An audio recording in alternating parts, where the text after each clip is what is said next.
Dzień dobry, Szanowni Państwo. Przede wszystkim chciałabym podziękować panu sekretarzowi generalnemu NATO za rozmowę, za wizytę w Polsce, za rozmowę, podczas której omówiliśmy istotne kwestie związane z sytuacją bezpieczeństwa naszego regionu i priorytetów w ramach Sojuszu Północnoatlantyckiego na najbliższe miesiące. Adaptacja NATO do nowych zagrożeń była istotnym tematem naszych rozmów.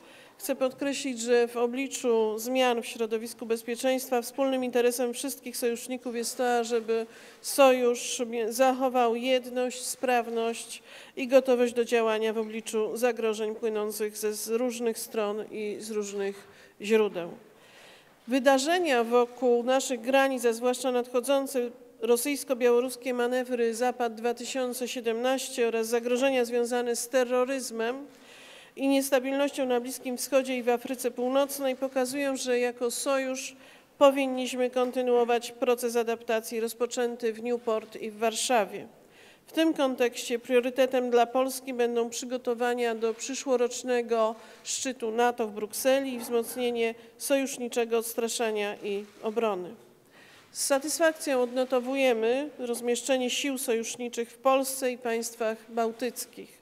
Nie pozostajemy jednak bierni w budowaniu bezpieczeństwa w ramach Sojuszu. Wspólnie z innymi państwami uczestniczymy w grupie bojowej na Łotwie i w Rumunii. Wydajemy wymagane 2% PKB na cele obronne. Jest już złożony projekt ustawy w Sejmie, w którym zagwarantowaliśmy, iż do 2030 roku uzyskamy 2,5% PKB na cele obronne. Angażujemy się w działania Sojuszu na południu oraz poprzez uczestnictwo w koalicji do walki z tzw. państwem islamskim, obecność w Afganistanie i działalność szkoleniową na terenie Iraku. Chcę zapewnić, panie sekretarzu, iż Polska jest i będzie aktywnym i lojalnym członkiem debaty nad przyszłością Sojuszu w toku przygotowań do przyszłorocznego szczytu NATO. Dziękuję panu sekretarzowi za dzisiejszą wizytę, za rozmowę, a przede wszystkim za wysoko przez nas cenione zaangażowanie w budowanie bezpieczeństwa wspólnoty transatlantyckiej. Liczę na dalszą owocną współpracę. Jeszcze raz chciałam podziękować za ubiegłoroczny szczyt NATO, który, jak w czasie naszej rozmowy powiedziałam, dla Polski był niezwykle istotnym wydarzeniem ze względu na to, że jako członek Sojuszu Północnoatlantyckiego mogliśmy być gospodarzem tego wydarzenia, ale przede wszystkim dla Polski decyzje, które zapadły tutaj w Warszawie, mają niezwykle istotne i kluczowe znaczenie dla bezpieczeństwa naszego kraju, dla bezpieczeństwa regionu i w naszej ocenie dla stabilizacji pokoju w Europie. Dziękuję bardzo serdecznie. Bardzo dziękuję pani premier. A teraz o zabranie głosu bardzo proszę sekretarza generalnego NATO, pana Jensa Stoltenberga. Bardzo dziękuję pani premier.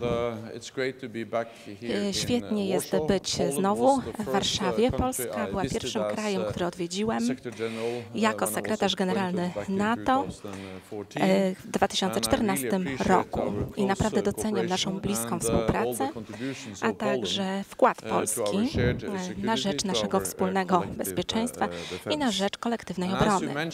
Tak jak pani wspomniała, rok temu odbyliśmy bardzo udany szczyt NATO tutaj w Warszawie, na którym podjęliśmy wiele ważnych decyzji dotyczących adaptacji, dotyczących zmian w ramach NATO w odpowiedzi na zmieniające się i coraz trudniejsze środowisko bezpieczeństwa. Podjęliśmy decyzję, żeby wzmocnić nasze odstraszanie i obronę, a także żeby projektować stabilność poza nasze granice i oczywiście walczyć z terroryzmem. I po szczycie w Warszawie wdrożyliśmy największe wzmocnienie naszej kolektywnej obrony od końca zimnej wojny.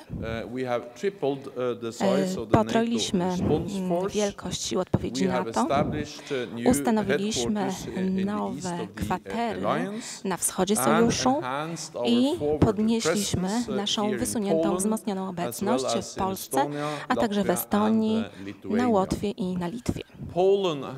Polska odgrywa kluczową rolę w tych wysiłkach, wnosząc wkład na rzecz naszego wspólnego bezpieczeństwa, prowadząc ćwiczenia na lądzie, na morzu i w powietrzu, chroniąc przestrzeni powietrznej nad krajami bałtyckimi, nad sąsiadami bałtyckimi.